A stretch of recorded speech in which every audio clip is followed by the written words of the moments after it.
Nación Radio y en nuestro canal de YouTube, La Nación Radio TV. De igual manera, saludamos a todos aquellos que nos ven a través de Instagram Live. Hoy estamos en un avance informativo, una entrevista especial con Erasmo Hernández, líder técnico, desarrollador de software, ingeniero de software ya a un nivel senior, para hablar sobre un tema crucial y de gran importancia como lo es la seguridad digital. La inteligencia artificial también que nos ha estado abordando durante estos últimos años y el caso de la filtración de datos que ocurrió esta semana con la empresa telefónica Movistar. Bienvenido Erasmo, gracias por acompañarnos. No, a ti César, a la Nación por abrir los espacios y por concientizar a los usuarios. Esperemos poder aportar en eso y ayudar en cómo se pueden prevenir o al menos identificar este tipo de situaciones. Claro que sí. Antes de iniciar, recordamos que estamos bajo la coordinación de Ángel Escalante, Marjorie Bustamante, en la dirección Omaira Labrador y en la coordinación, en la asistencia técnica de audio y video nos acompaña Charlie García. Ahora bien, Erasmo, iniciemos este tema tan amplio como lo es la tecnología, iniciando por algo más básico. El tema, ¿cómo se puede explicar la huella digital que estamos dejando con el uso de aplicaciones y qué peligros se corren al no saber pues la cantidad de permisos que se están liberando en celulares, en computadoras, en todas las transacciones que se realizan? ¿Cómo se puede explicar esta huella digital que se deja a lo largo del tiempo? Mira, es muy difícil de explicarla, porque dependiendo de la aplicación que utilices, del proveedor de internet en el que te conectes, va a dejar algunos datos, va a capturar algunos datos, y el caso que tú mencionas de la exposición de datos que hubo, la filtración de datos que hubo, no se sabe a ciencia cierta qué datos hay, porque datos puede ser tu número de teléfono y tu nombre. Eso ya son datos. Y ya pueden mapear ese número de teléfono con tu nombre y cualquier otra transacción que vaya anclada a tu nombre. Si tiene tu número de cédula, cambia aún más, aumenta mucho más el riesgo. Si tiene tu dirección física, aumenta muchísimo más el riesgo. Entonces, cada cosa que tienes, y hablando del lado digital, imagínate que también pueda tener la ubicación, al menos las coordenadas de tu ubicación constante o la más frecuente. Eso sería súper delicado, porque no necesariamente la más frecuente es la de tu casa. Puede ser la de tu trabajo, la de la universidad, la del colegio, cualquier otro sitio donde frecuentes. Y todo este tipo de cosas, sumado al consumo de aplicaciones web, redes sociales, tú estás dejando en la famosa huella digital. Antes existía algo que se llamaba Foursquare. No sé si lo llegaste a conocer. No. Foursquare era un sitio en el que tú decías explícitamente dónde estabas. Okay. Entonces, yo estoy en La Nación. Le hago el check-in, era lo que se hacía. Y después de eso, yo dejaba check-in en otro lado. Ese era muchísimo más explícito. Pero tú te registrabas y sabías lo que ibas a hacer ahí. Hoy no se sabe. Porque hoy tú compartes una fotografía y compartes la ubicación. Entonces ya una persona que te siga o que vea tu contenido sabe, César estuvo aquí, después estuvo allá. Y si la próxima semana tú lo vuelves a hacer, ya tienes un patrón. Una rutina diaria. Sin hackearte. Claro. Solamente siguiendo tus redes sociales. O analizando las fotos que frecuentemente subes. Exacto, así no subas ubicación, tal cual. Okay. Entonces, se puede armar un patrón, se puede armar una línea de tiempo de que sigues este tipo de cosas. Ni hablar si tú etiquetas a personas, si compartes siempre con la misma persona, tu familia. Entonces, es súper delicado.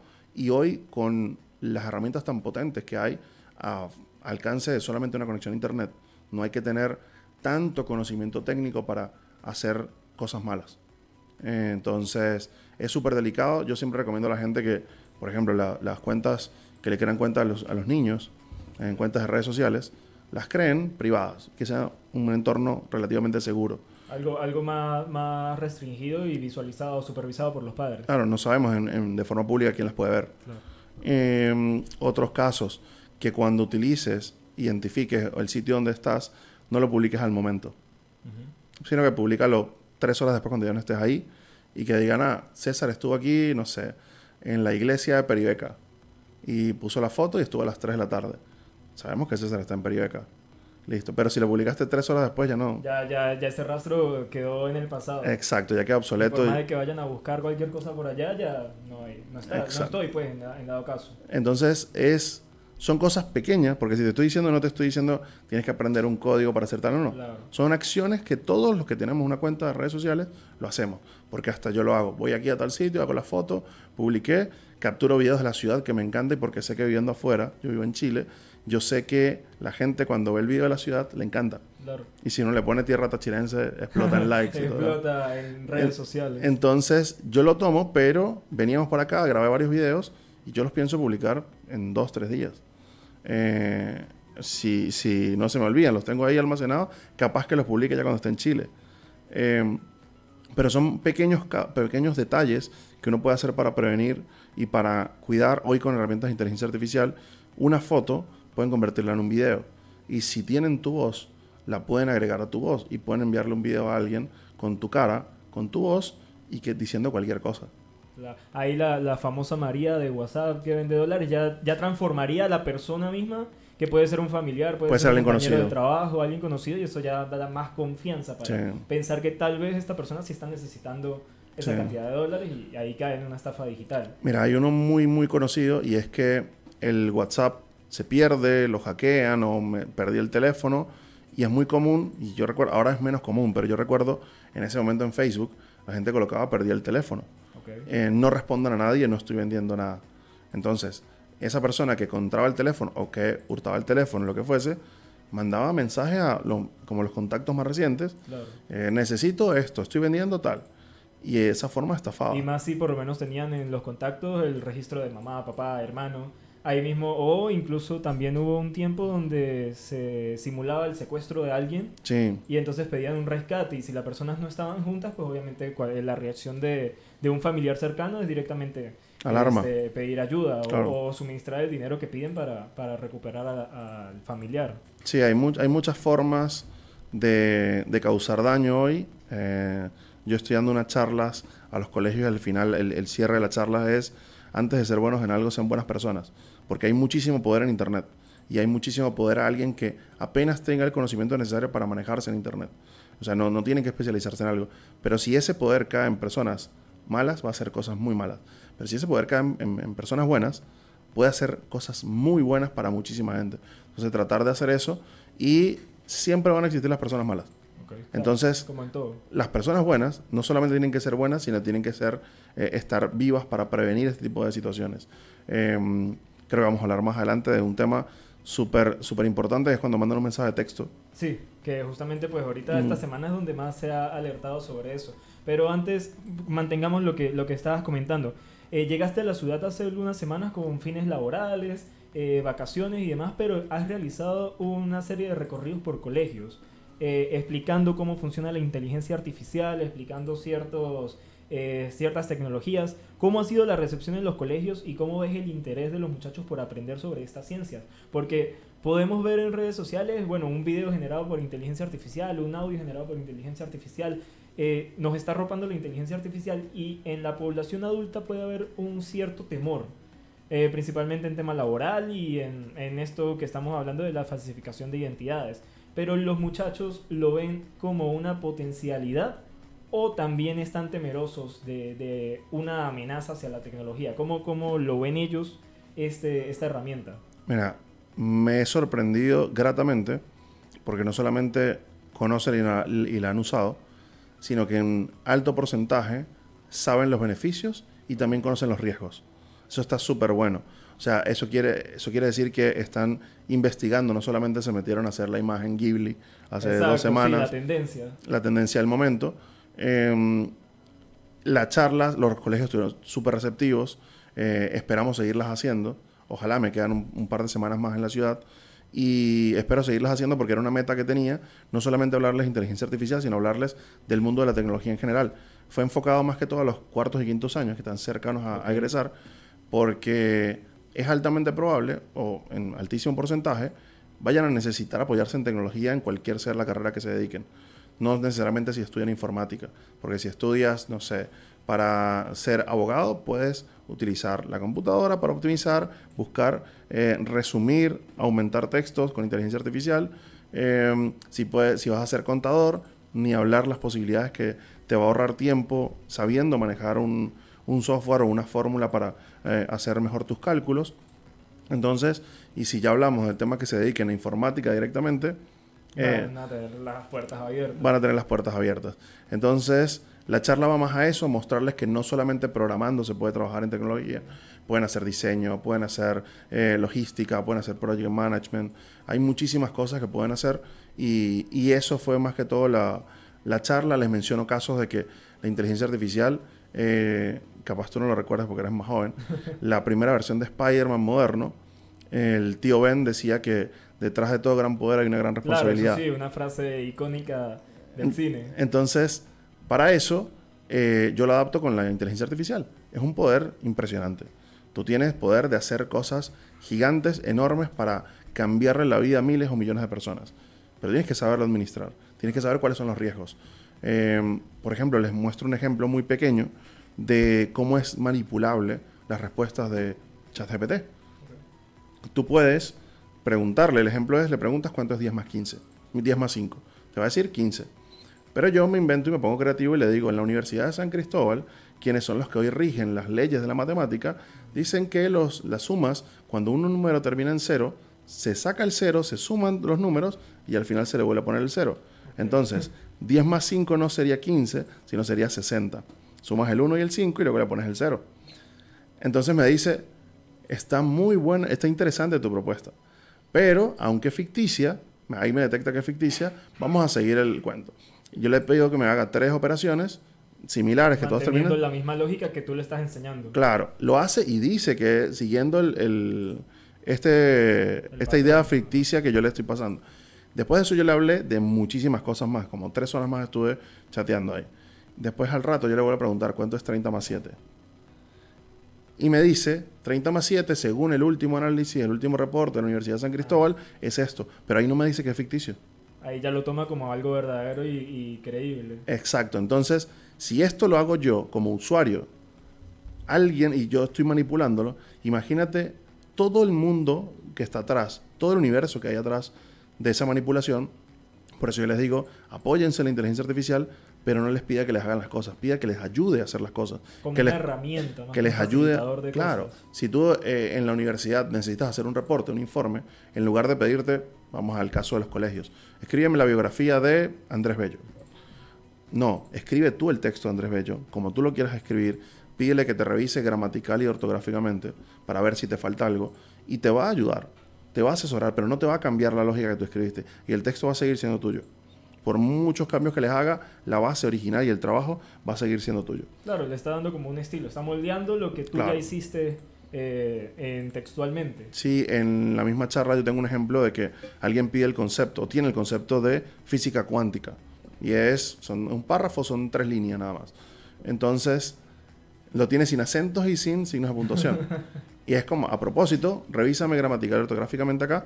El cambio son, invierte 2 palabras en una parte, le agrega 3 comas y 5 acentos. Okay. La oración, el párrafo queda, si lo comparamos, el primero le iban a hacer correcciones. Si es una tesis de grado, imagínate, le van a hacer todas esas correcciones. Okay. En un párrafo le iban a hacer 11, si no me equivoco, de total, marquitas de que le falta un acento, le falta una coma, le falta un espaciado. Y al hacer eso, ya lo corregiste. Pero el texto es tuyo. No fue que se lo pediste a la inteligencia artificial. Y en el sentido de la enseñanza, por lo menos en el caso de los niños, ¿sí crees que pueden aprender de esa corrección de errores con una máquina? O sea, con una computadora, un celular. ¿O hace falta por lo menos la profesora que te está viendo el informe aquí y tal? Va viendo. Depende de cómo sea el prompt, el mensaje que le pases al ChatGPT. Si tú le dices, corrígeme esto y dame el texto final. Pero la experiencia del niño, del adolescente al aprender, en este caso ortografía, ¿sería más valedera o más sencilla para él entenderlo de una computadora o de una profesora que te va corrigiendo en ese proceso? El camino me ha enseñado a que todos aprendemos distinto. Ok, claro. O sea, va a haber casos en que sí necesitan una persona. Ajá. Conozco gente que no aprende viendo tutoriales, no aprende leyendo documentación, sino que aprende es que yo les diga las cosas o que alguien les diga las cosas. Pero en mi caso, yo soy muy de aprender y siempre estoy aprendiendo cosas. Y cuando busco una documentación, sale una librería nueva que te quiero probar, no sé, como que me queda más la idea y aprendo mucho más y la domino mucho más si yo mismo la aprendí. Siendo autodidacta. Yo cometí el error, el error es por esto, lo investigué yo. Okay. A que si nos sentamos y tú eres el experto y tú me estás enseñando, esa no me queda tanto. Porque siento que estoy aprendiendo a través de tu método y no de cómo yo pueda entender las cosas. Y entonces voy a quedar condicionado. Capaz es algo mío, pero sé que hay gente que necesita es el acompañamiento de una persona. Entonces, para estos casos, ahí va a depender mucho también del prompt. Porque si el prompt te dice, entrégame las dos versiones y señálame qué corregiste, te puedo dar la lista de las cosas que corrigió. Y te puede explicar también por qué las corrigió. Exactamente. Entonces, si tú solamente le pides, corrígeme esto y dame el texto, Claro, va a ser un resultado va a ser un resultado que vacío. lo vas a copiar, lo vas a pegar en tu informe, vas a salir bien en la clase, pero no puede ser que te quede porque lo identifiques. Pero si tú no tienes ese ojo crítico, ese ojo detallista de poder enfocarnos en qué fue lo que cambió, no te vas a dar cuenta. De hecho, yo se lo pregunto a los chicos, ¿cuál es la diferencia entre los dos párrafos? Y hay varios que dicen, aquí hay un acento en física, allá no hay acento en física, aquí hay una coma. Y el primer párrafo no tiene ninguna coma. Entonces, y no tiene ningún acento. Entonces yo le digo, sí, los acentos y las comas. Eso es lo que le está agregando. ¿Qué pasa? Si yo le pido que me dé el detalle, un listado de cosas, de qué fue lo que cambió, entonces esa persona va a entender mucho mejor, en lugar de tener que comparar visualmente los dos párrafos, va a decir, tengo este listado, le agregué, física estaba escrito 3 veces sin acento, ya lo agregué. No había comas y le agregué en 3 espacios que necesitaban un descanso. Entonces, va a depender mucho de la forma. Yo les hablo de eso de que no se apoyen y no confíen 100% en la inteligencia artificial, porque va a depender del entrenamiento que tuvo. Hay sesgos por detrás muy marcados, se pueden armar fake news y es una herramienta muy, muy poderosa para hacer ese tipo de cosas. Y trato de motivarlos a que no es que la dejen de usar, sino que la usen responsablemente. Y por el lado de los docentes, ¿tú los viste? ¿Cómo los viste? ¿Están de acuerdo con utilizar la inteligencia artificial como una herramienta o lo siguen viendo como un facilitador de tareas? Yo, antes de responderte, yo quiero pensar de que esta misma situación que estamos viendo hoy con la inteligencia artificial y con la educación, la vivieron los docentes con el tema de las calculadoras de matemáticas. Ok, claro. Porque le exigían a los estudiantes que tenían que memorizar cómo se hacían las fórmulas, cómo se hacía todo, y hoy todos tenemos una calculadora en la mano. Sí. Por más de que evolucionen los teléfonos, todos los teléfonos vienen con una calculadora por default. Entonces, en ese momento, capaz que tener una calculadora era para chuletearse, copiarse, avanzar por el camino fácil, pero hoy es una realidad. Inteligencia artificial está llegando todavía, aunque del lado de desarrollo yo tengo casi 3 años trabajando con inteligencia artificial y 2 años antes de eso leyendo de que algo potente venía. Y los docentes, al menos los colegios que he visitado, se muestran muy abiertos a tecnología. Me llamó la atención muchísimo y me encantó muchísimo, no sé si me permites mencionarlo, que hay varios colegios que trabajan con tecnología, pero hay uno en especial que trabaja con realidad virtual, que trabaja con robótica y que trabaja con nanotecnología. Eso me explotó la cabeza porque yo dije que aquí en la ciudad se está haciendo eso. También vi que en la UNED están haciendo concursos de robótica. Sí. Entonces, ¿sí lo puedo mencionar el colegio? Sí, claro, ¿no? Por supuesto. El Colegio Domingo Sabio. Sí. Tiene de preescolar hasta 4º año. Me encantó de verdad todo eso. Fuimos ayer a la charla con los alumnos y es como un entorno para que la persona se interese o el chico se interese en tecnología. Y le dan todas las herramientas posibles para que lo pueda hacer. Es un mundo al que está afuera gigante de trabajo tecnológico. Es la industria más grande en este momento. No importa en qué área de la tecnología, por eso yo menciono, no necesariamente tienen que aprender a programar. Capaz que pueden trabajar asistiendo a alguien que esté probando tecnología nueva. Y esas mismas nociones básicas son también las que van a abrir puertas a un futuro. O sea, porque puedes querer ser administrador de una empresa, claro, pero justamente al conocer desde, por lo menos en el caso de los de primaria y bachillerato, al ya conocer inteligencia artificial que tal vez te permite sacar un presupuesto más rápido, puedes optimizar los trabajos en la empresa, puedes hacer diferentes cosas. Y lo que tú dices, es conocer la inteligencia artificial en un colegio y ya si quiere llevarlo a un nivel profesional en la universidad, está bien porque ya tiene un recorrido. Claro. Pero si lo quiere llevar a otra carrera, también le puede sacar sí. Mira, práctica. Yo menciono carreras porque casualmente tengo las dos preguntas. ¿Qué cosas se pueden hacer con software, con código? Digo software. ¿Solamente puedo trabajar en la tecnología si sé desarrollar software? No. Es el principal mundo haciendo software, claro, creándolo, obviamente. Pero también los reclutadores de empresas, que son la gente que trabaja con recursos humanos, ellos pueden optimizar sus procesos con inteligencia artificial. Antes recibían el currículum y si habían 3 vacantes y habían 20 postulantes, tenían 60 personas que revisar en una semana para sacar 2 o 3 candidatos, y eso se puede hacer manualmente, se hacía manualmente. Pero hoy, si publican las 3 vacantes en LinkedIn, van a recibir 500 postulaciones por cada cargo. 1500 no da para sacar 10 candidatos en una semana. Y lo filtran. Entonces, ahí viene un tema, que hay tecnologías que utilizan para filtrado, y si son en texto, si están hechos en Word, en PDF con el texto legible, porque el PDF se puede hacer de 2 maneras, PDF que sea imagen y PDF que sea con texto legible.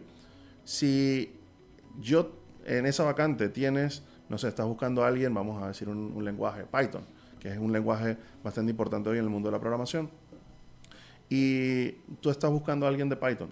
Si yo tengo en mi currículum en texto y tengo un listado de tecnologías y yo digo Python 0, que nunca he trabajado en Python, pero tengo la palabra Python, y tu currículum está en imagen y dice que tienes 5 años de experiencia en Python, y la máquina en la que estamos postulando, en la empresa que estamos postulando, revisa por búsquedas de texto, va a dar como que yo soy mejor match que tú para ese cargo. Y Solo eso, por tener la palabra. y eso es injusto, Claro. porque no es algo real. Entonces, ahora evolucionó el mismo ChatGPT, que es como uno de los que está a la vanguardia en eso. Esta semana salió un nuevo modelo de Google, Gemini. Ajá. Google parecía algo dormido en cuanto a inteligencia artificial, pero en algún momento iba a despertar y ya está despertando muy bien, muy fuerte.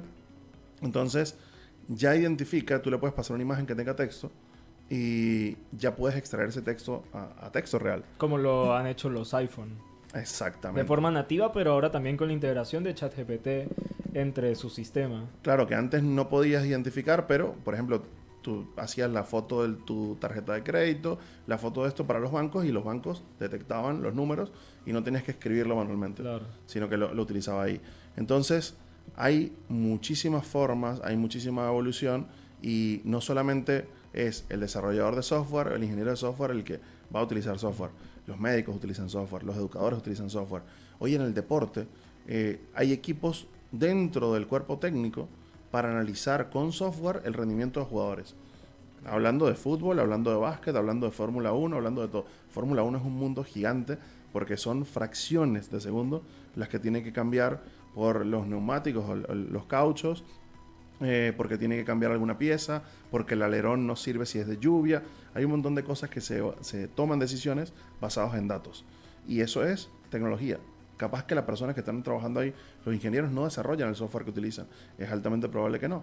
Pero lo utilizan, lo tienen que conocer y tienen que saber qué cosas van a necesitar para eso. Entonces es un mundo gigante y apasionante, y yo puedo seguir hablando horas de software. Y tomando en cuenta, por lo menos, nos has dicho, tienes 15 años de experiencia como desarrollador de software, viste este nacimiento exponencial de la inteligencia artificial y has visto cómo se utiliza en diferentes plataformas o en diferentes materias. Hablabas del deporte, hablabas de la educación, del trabajo. Específicamente en el trabajo, ¿crees que esta tecnología, como se ha tenido el mito, puede suplantar a las personas? ¿O por el contrario, las personas tienen que adaptarse a la tecnología para entender cómo usarla y poder mantener su puesto de trabajo? Por lo menos ayer estaba viendo que Duolingo se transformó a una empresa donde la inteligencia artificial va a ser primero. Y eso dejó una serie de vacantes. Las personas están disgustadas por esta filosofía de que si no lo puede hacer la inteligencia artificial, ahí sí contratamos humanos. Pero vamos a tener la inteligencia artificial como prioridad. ¿Tú crees que este va a ser el movimiento de las empresas a partir de ahora y debe haber una preocupación? ¿O hay otros mecanismos de que la persona mantenga su puesto laboral sin verse afectado por la necesidad de un cambio hacia la inteligencia artificial? Mira, ahí te voy a responder porque me encanta esa pregunta. Es el miedo más grande que hay con respecto a la inteligencia artificial. Pero yo te pongo un ejemplo. Imaginémonos que no es inteligencia artificial necesariamente. Vamos a un contador. Tú necesitas un contador en tu empresa. Y tienes un contador que no utiliza nada de tecnología, ni computadora, ni Excel, sino que lleva todos sus libros a mano. Y tienes otro candidato que utiliza Excel, utiliza fórmulas y que los reportes te los entrega súper bien exactos porque la fórmula la depuró muy bien y no se equivoca. ¿A cuál contratarías tú? No, pues obviamente el que tiene la mayor cantidad de herramientas para poder optimizar el trabajo en mi empresa. Entonces, a ese punto quería llegar. Hoy, las personas que temen por la inteligencia artificial, ese temor deberían transformarlo en motivación para aprenderlo. Okay. Porque la inteligencia artificial de por sí, con algunas excepciones, no va a reemplazar al trabajo humano. Pero un humano que sepa hacer su trabajo bien y que utilice inteligencia artificial, sí va a reemplazar a un humano que por más de que sea muy bueno, no las utilice. Entonces, porque esto te da superpoderes, vamos a decirlo así. Claro. Entonces, si tú tienes un humano normal y un humano con superpoderes para hacer una función, tú como dueño de la empresa, como jefe, como líder de área, tú vas a requerir quién te hace más trabajo o que te hace el mismo trabajo en el menor tiempo posible. Claro. Y eso es lo que hace la inteligencia artificial. Potenciar, te agrega habilidades, pero lo mismo, necesita una base de conocimiento. En el caso del desarrollo de software, es muy común que la gente, ahorita hay un término que se llama vibe coding, que es como que codean con la vibra que le están preguntando a la inteligencia artificial. Es la traducción. ¿Qué pasa con eso? Si alguien que conoce de software, cuando le pide algo que lo haga a cualquiera de los modelos de lenguaje, te va a responder con el código. Si tú copias y pegas sin revisarlo, es muy probable de que en algún momento tengas una falla. Okay. Y si tú sabes cómo identificarlo, si eres ingeniero, tienes años de experiencia, tú lo vas a identificar y lo vas a detectar. Pero alguien que no, se va a bloquear.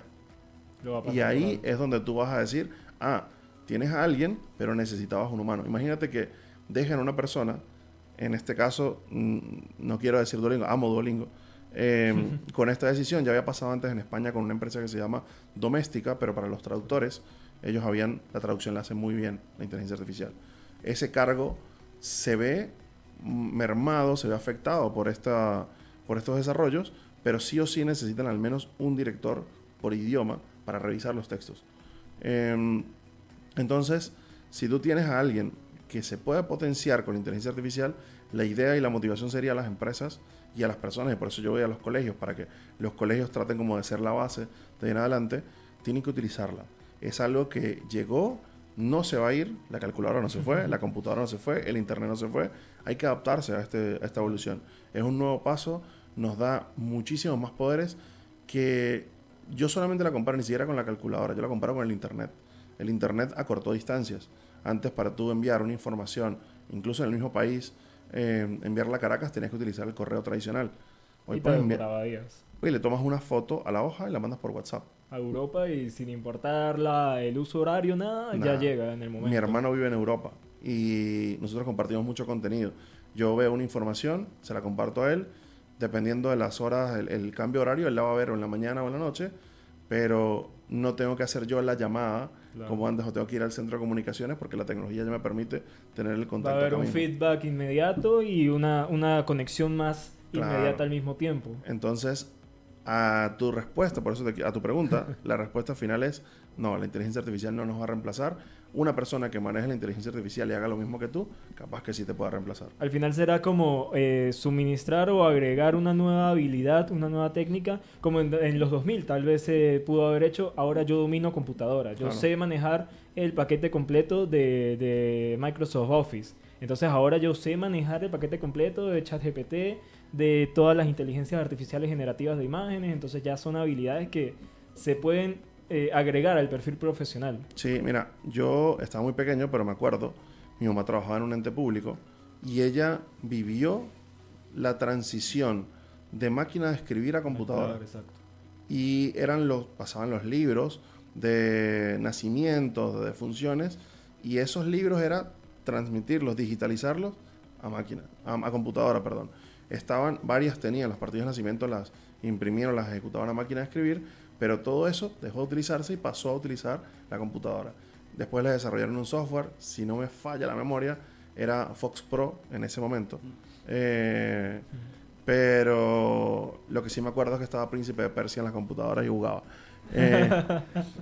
Y esa transición es la que estamos viendo hoy con inteligencia artificial. Claro. Guardando las enormes distancias, para mí son igual de trascendentes trabajando en tecnología. Okay. Para mí son igual de importantes porque en ese momento, si se iba la luz, y la gente tenía máquina de escribir, podía seguir escribiendo. Si se va la luz, tiene que tener un UPS o tener un laptop con batería para poder seguir escribiendo. Entonces, son evoluciones, son cosas que nos tienen algunos límites, pero si el mundo va para allá hay que adaptarnos nada más. Adaptarse a los cambios sería la conclusión. La famosa de Charles Darwin. Revisando tu portafolio de trabajos, vimos que fuiste desarrollador de nuevas funcionalidades para el sitio web de Disney Park, específicamente en la sección de pagos. Eso es un tema interesante porque ya lo habíamos comentado un poco, son estos datos vulnerables. Sí. Datos personales que son íntimamente confidenciales, o deberían serlo, pero esta semana se difundió justamente la noticia de una filtración de datos de la empresa telefónica Movistar, donde se reveló información como cédulas, números de teléfono, ubicación de más de 3.5 millones de usuarios. Algo así también sucedió el año pasado con la empresa Digitel, que cuando secuestraron los datos de la compañía y pidieron 5 millones por el rescate para borrar la información de los servidores. Tú que conoces cómo funcionan estos procesos internos tan delicados, porque bueno, ya has trabajado, me has comentado que ya has trabajado con este filtrado, no filtrado de datos, este tema de manejar datos de alta importancia y tan vulnerables. ¿Cómo crees que se pudo haber filtrado esta información? ¿Y cuáles considerarías que son los pasos a seguir para mitigar este peligro tan potencial que ahorita tiene en riesgo a gran parte de la población venezolana? Mira, saber a ciencia cierta cómo se filtraron es virtualmente imposible. Hay muchos caminos. Hay muchos caminos, no todos son digitales. Ok. Pueden hacer, no sé, conseguirse la tarjeta de seguridad de una persona de 1000 maneras, acceder físicamente donde estaba la computadora de la persona y sacar los datos y luego ponerlos en internet. Okay. Es válido. Lo hacen. A ver, es válido no quiere decir que sea legal. Igual es un delito. Pero dentro de las formas de hacking, no todos los hacking son digitales. Okay. Yo te mencionaba temprano, cuando empezábamos, la aplicación Foursquare dejó de usarse porque comenzó a haber mucho hacking humano. Comenzamos a ver qué rutinas tenía la persona, porque resulta que esta persona iba a este café todos los martes a esta hora. Esta persona después del café iba a su lugar de trabajo que está a 2 cuadras. Y entonces sabía que esa persona todas las semanas estaba ahí. Mapeaban la ruta completa. Si esa persona, imaginemos, vamos al caso hipotético, trabaja en esta empresa de tecnología, de telecomunicaciones, ya sabemos dónde conseguir la tarjeta de acceso. Porque esta persona va a estar ahí. Va de un lado a otro y ya lo tienes rastreado. Y lo vas a tener mapeado. ¿Qué pasa? Hoy no existe Foursquare, pero existen las otras herramientas que yo te decía, que todos tenemos Instagram. Todos compartimos la foto de que estamos comiendo, de que estamos haciendo esto, y la gente puede conseguir tu ubicación. Que incluso he visto que las fotos tienen los metadatos también, y de ahí se puede extraer el que sepa. ¿Y viste cómo se dio cuenta el mundo de eso, no? No. Instagram falló, los servidores de Facebook fallaron, y las fotos no cargaban completas. Quedaba el iconito de la imagen rota, pero quedaba en lugar de una descripción de la foto, era, por ejemplo, una persona que estaba en un caballo y ella vestida de blanco decía persona vestida de blanco sobre un caballo. Abajo en la descripción. O sea, porque era como el nombre de la foto. Ajá. Entonces, esto quedaba de esto, el texto sí salía el texto que le hubiese puesto, pero la imagen quedó así. Y después de esto fue que Facebook expuso que ellos utilizaban un mecanismo, un algoritmo para identificar lo que estaba dentro de la fotografía, guardarlo como búsqueda, y eso quiere decirte que ellos están utilizando tus fotos para alimentar un modelo. Claro, y entonces cualquier persona que googlee una persona vestida de blanco sobre un caballo le va a aparecer tu foto porque ya la tienen relacionada. La tienen con los metadatos ahí. Yeah. Entonces, eso fue por un error. Si a Facebook no le falla ese servidor, capaz que nunca dicen que estaban haciendo eso. Eso pasó hace varios años ya, me acuerdo. Y con respecto a esto, volvemos. ¿Qué pasa? Si no es el hacking personal, puede alguien haber estado actualizando algún software online. Puede alguien haber dejado por error un comentario en una publicación con un link equivocado en un mecanismo de esto de cortar URL. Puede alguien haber accedido a un dispositivo de esa persona y ese dispositivo tiene acceso a su correo electrónico, que tiene sus contraseñas o que en una nota tienen el usuario y contraseña. Hay una serie muy famosa del mundo de tecnología que se llama Silicon Valley. La pasaban por una de estas plataformas de streaming. Y resulta que uno de los hackeos más importantes que hicieron en esa serie fue porque hicieron una visita a un sitio y en la pantalla tenían un sticky note. Y el sticky note tenía usuario, contraseña. y era el usuario y contraseña de su base de datos. Completa. Y ellos, cuando hicieron la foto de que estaban todos al lado, eso quedó al lado. Y cuando le hicieron el zoom, ven eso, prueban y tienen acceso a la base de datos de ellos. Entonces, hay muchísimas formas de hacking. Por eso, a tu pregunta, te digo, es imposible saberlo. Pudo haber pasado por un hacking real, de que accedieron a sus servidores, de que los atacaron, generaron vulnerabilidades y eso las explotaron después para poder acceder a los datos. Pero ese termina siendo el más tecnológico, el que requiere más recursos, el que requiere mucho más conocimiento técnico y comúnmente, aparte de más tiempo, exacto, comúnmente es el que menos se hace porque es mucho más efectivo conseguir una persona la tarjeta de acceso, porque es más seguro, rápido y confiable conseguir acceso físico al sitio o que por error alguien que tenga ese acceso haya perdido un dispositivo o que haya dejado un link donde no tenía que dejar. Y deja todo libre a libertad de la persona que Sí. pueda encontrar eso. Y bueno, como tú dices, si tienen las herramientas, y ahí es donde se define éticamente si es una persona buena que va a utilizar esas herramientas de buena manera o una persona mala que Sí. va a cometer un problema más grave. Esto también se vivió con el Banco de Venezuela cuando se recibieron denuncias de desaparición de fondos en cuentas personales. Ya una parte de la banda pues fue localizada, fue puesta a órdenes de los entes competentes, pero por lo menos la ONG BE Sin Filtro, que fue principalmente la que difundió la noticia Son muy buenos. sobre el tema de Movistar, increíbles porque además van viendo las aplicaciones que están bloqueadas, el movimiento de redes del internet, entre otras cosas. Ellos explican que hay un retraso en materia de protección de datos aquí en Venezuela y diariamente hay llamadas de números desconocidos ofreciendo seguros, créditos, solicitando información, que esto se puede utilizar para estafar o hackear el acceso a cuentas personales. ¿Qué consejos le puedes ofrecer tú a las personas para que individualmente puedan estar de alguna manera protegidas a estos ataques y a estas estafas? Mira, este forma parte de los ataques que no son hacking directamente con técnicas de acceso a la base de datos, de acceso a algo, sino que de alguna forma consiguieron un número de teléfono de la persona. Si tienen un match, en este caso, si es de esa operadora de telefónica, pueden saber de que si te ofrecen algo, te dicen, mira, tu saldo o tu cuenta, lo que sea, o del banco ese que mencionas, va a ser más probable que tú le hagas clic a algo de esa marca porque tú la tienes como usuario. Si no, ¿qué recomendación tengo? Para las llamadas, instalar una aplicación que se llama Truecaller. Es gratuita, tiene una versión de pago, pero Truecaller identifica, incluso, no solamente utilícenla para validar quién está llamando, sino que si es un número desconocido y ya saben que está repetitivo, dejen el reporte, porque casualmente es una aplicación que vive del reporte comunitario, que vive del reporte del usuario. Para los mensajes de texto, al menos en mi caso, los mensajes de texto que utilizo son los de validación de usuario. Cuando tienen cuentas, utilicen aplicaciones siempre que les permita de doble factor de autenticación. El doble factor de autenticación es no solamente usuario y contraseña, sino usuario, contraseña, y ahí se activa un mensaje de texto o una llamada o un correo electrónico. La verificación en 2 pasos. Esa es la que se ha incluido en WhatsApp, en Instagram, en Facebook. Exactamente. Entonces va a llegar un mensaje de texto y por más de que alguien tenga tu usuario y tu contraseña, tu dispositivo va a estar seguro.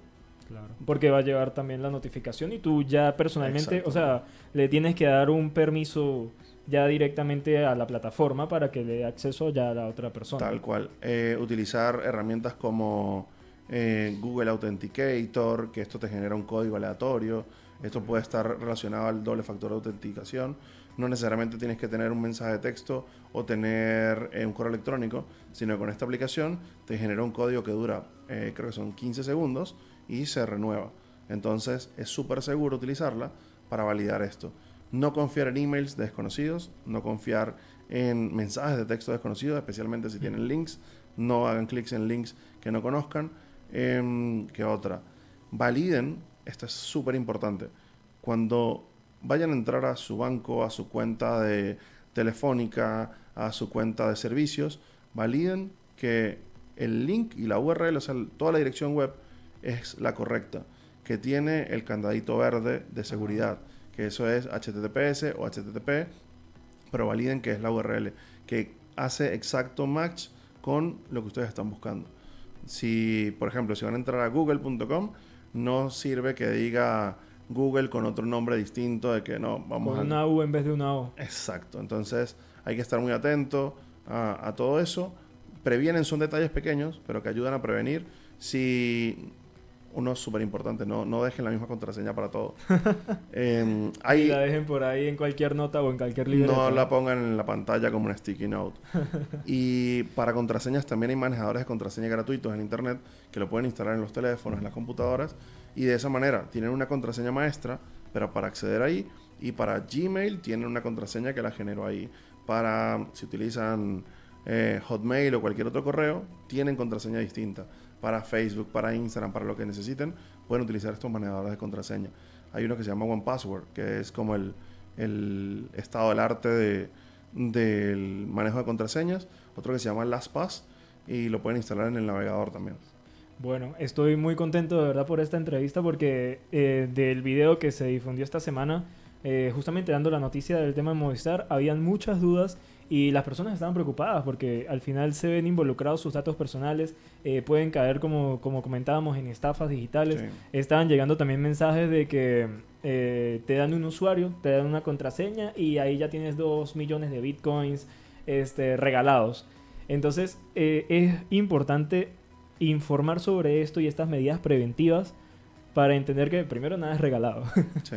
Segundo, que las llamadas o los mensajes desconocidos también pueden dar un acceso a una vulnerabilidad digital.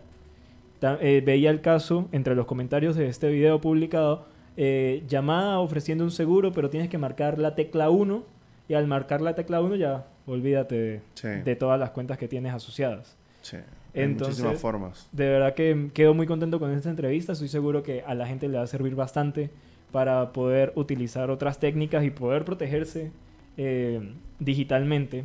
Y bueno, tus redes sociales para que te sigan, para que sigan viendo los trabajos que estás realizando y puedan tener una mayor cobertura de este tema tan importante como lo es el desarrollo de software, la inteligencia artificial y la ciberseguridad. Sí, mira, en internet me consiguen como @erasmohernández, en Twitter, en Instagram, en TikTok no porque alguien me quitó el usuario, pero para más información erasmoh.dev, ahí consiguen mi página web y está informaciones, tengo que actualizarla con las charlas, tengo que actualizar un par de cosas, pero están todas mis redes sociales ahí. La idea es que en los próximos meses voy a estar activando el canal de YouTube para hacer notas con personas que trabajan en tecnología en áreas específicas. Y hay una persona a quien reconozco como una mente maestra en ciberseguridad, trabaja en la misma empresa que yo, en Globant, Adriana Bassi, chilena, y es muy, muy top en ciberseguridad. Seguramente será una de las invitadas a hablar de esto.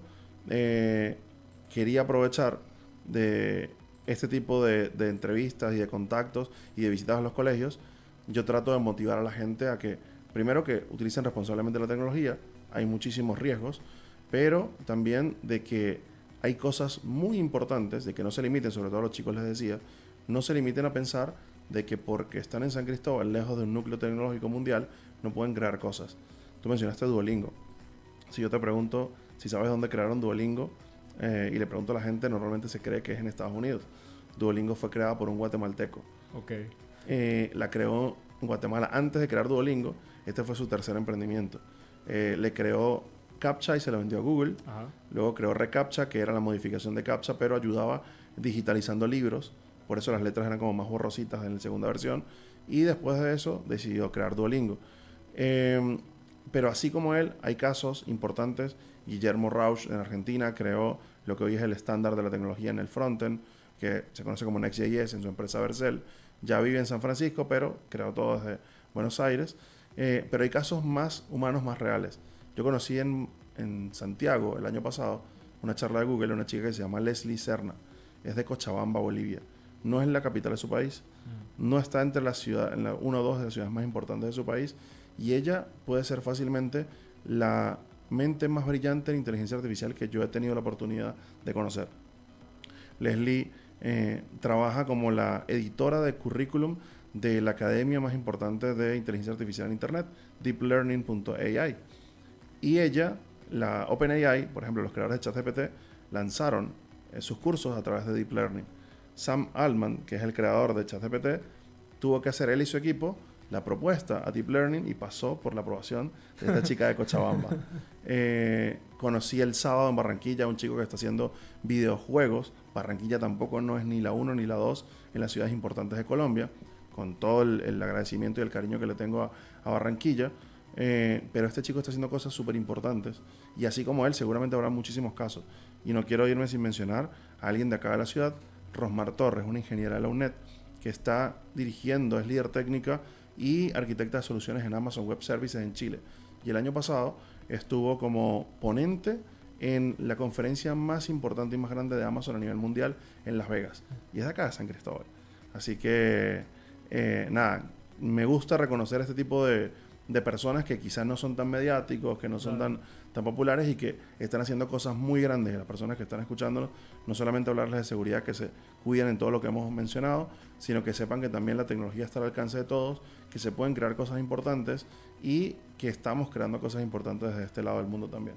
Así es, entonces la invitación a todos para que sigan indagando sobre todo este mundo de tecnología, que puedan disfrutar de esta tecnología porque permite muchísimo, ya lo hemos visto, ya lo mencionaste, con todas las potencialidades que puede ofrecer, y las personas que también están generando un gran aporte, no solo para una ciudad, un país, sino para todo el mundo. Pueden ser los próximos, los niños, los estudiantes pueden ser los próximos ingenieros de empresas de tecnología grandes a nivel mundial, pueden tener también su propia empresa grande de tecnología. Entonces ahorita es donde inicia este camino y seguramente pues vamos a tener más participación latinoamericana en estas empresas grandes y también verse representadas en empresas de gran tamaño. Hasta acá este avance informativo, de verdad que un placer, Erasmo, tenerte acá, y a todos la invitación para que sigan conectados a los programas de La Nación Radio, nos mantengamos informados por www.lanacionweb.com, la señal informativa también de La Nación Radio y todas las redes sociales. Por acá se despide César Cruz y muchísimas gracias por su sintonía.